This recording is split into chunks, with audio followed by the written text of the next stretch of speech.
సాగర్,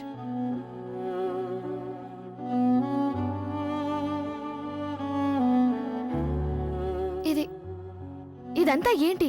అసలు ఏమైంది నీకు? గంగ నీతో పాటు ఎందుకు రాలేదు?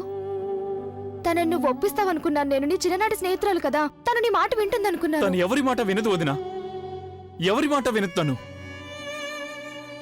వేరొకరు ఫీలింగ్స్ అంటే తనకి ఎలాంటి విలువ లేదు. మా స్నేహం, మా బంధం, వీటన్నిటికంటే గంగకి తన సెల్ఫ్ రెస్పెక్టే ముఖ్యం. తను చిన్నప్పటి నుంచి అంతే, చిన్నప్పటి నుంచి తన పంతం, తన పొగరు చిన్నప్పటి నుంచి చూస్తూనే ఉన్నాను. తనెంత మూర్ఖురాలంటే ఇంకొకరి మనసు కష్టపెట్టి తన మనసు కూడా కష్టపెట్టుకుంటున్నానని అర్థం చేసుకోలేదు. తనని తనే హర్ట్ చేసుకుంటుంది. చాలా ఈగో తనకి, అంతే కదా? అయితే నాకు కూడా చాలా ఈగో ఉంది. తన ముందు చేతులు జోడించి బెచ్చమెత్తుకోలేను నేను. గంగా ప్లీజ్ ఇంటికి రా అనలేను. నో, ఎక్కడికి వెళ్తుందో వెళ్ళని, ఐ డోంట్ కేర్.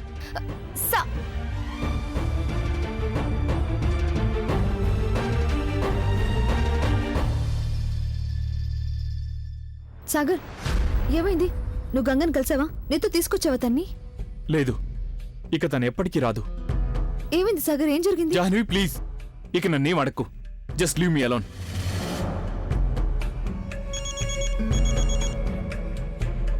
హాయ్. లేదు, గంగ రాలేదు.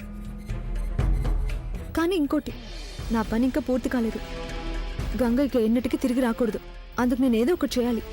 మనం కలుసుకోవచ్చా?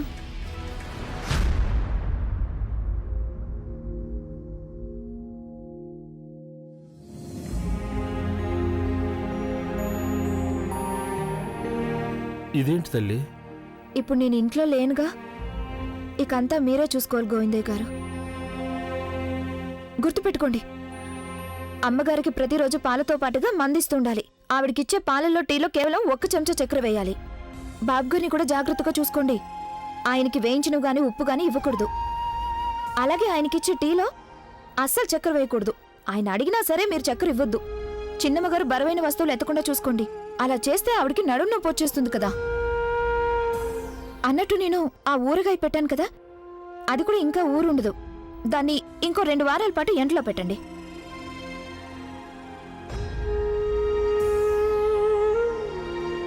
గోవిందయ్య గారు, ఇంకో పని కూడా చేయాలి మీరు. అమ్మగారికి గదిలోనేమో ఒక సీసా నిండా పటక బెల్లం పెట్టుంచండి.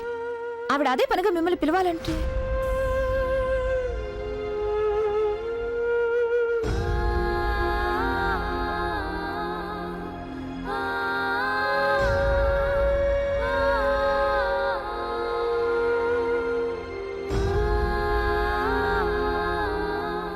ఎందుకు ఏడుస్తున్నారు గోవిందయ్య గారు? నేను ఇంకా బతికే ఉన్నాను, చచ్చిపోలేదు. అంత మాట అనుకు తల్లి.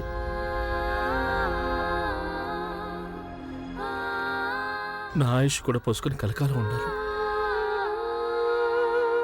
నా గురించి మీరేం బాధపడకండి. మీ ఈ కూతురు గంగ ఎన్నడూ ధైర్యం కోల్పోదు, ఎప్పటికీ ఓటమిని ఒప్పుకోదు. అమ్మా, అలాంటి వాళ్ళది నిజమైన ప్రేమ కాదు, అది వ్యామోహం. ఎగ్జాక్ట్లీ చిన్నత్త, నిజంగా ప్రేమించుకున్న వాళ్ళు అలా చేయరు. ఎంత మనసు విరిగిపోతే కన్న కూతుర్ని పట్టుకొని మా దృష్టిలో చచ్చిపోయా ఉంటుందా తల్లి? అది సరే అమ్మా, తన కూతురుతో తన మాట అనేటప్పుడు ఆమె మాటల్లో వ్యథ, కళ్ళల్లో బాధ గమనించావమ్మా? పెద్దబాబుకు బర్త్డే విషెస్ చెప్పు కూడా వెళ్ళాం కదా.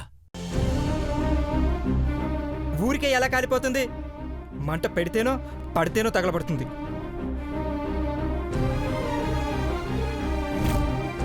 కరెక్ట్ చిన్నబాబు, నీకొచ్చినట్టే నాకు డౌట్ వచ్చింది. పార్వతే షర్టును తగలబెట్టిందనుకుంటా.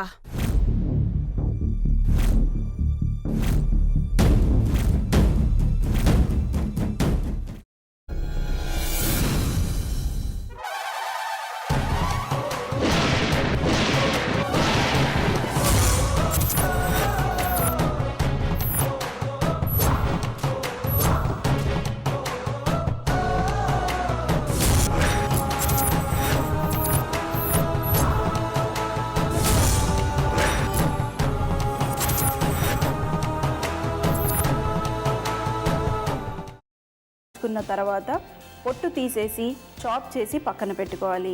ఒక ప్యాన్లో కొద్దిగా నూనె వేడి చేసి అందులో ఆవాలు, మినప్పప్పు, శనగపప్పు, కరివేపాకు, సన్నగా తరిగి పెట్టుకున్న ఉల్లిపాయలు వేసుకుని 1 నిమిషం పాటు వేయించుకోవాలి. ఆ తర్వాత కాల్చి కట్ చేసి పెట్టుకున్న వంకాయని కూడా అందులో వేసుకుని బాగా మిక్స్ చేసి బౌల్లోకి ట్రాన్స్ఫర్ చేసుకుని అందులో తగినంత చిక్కటి పెరుగు లేదా పల్చటి పెరుగు వేసుకుని మిక్స్ చేసి అన్నంతో కానివ్వండి, చపాతీతో కానివ్వండి సర్వ్ చేసినా చాలా బాగుంటుంది.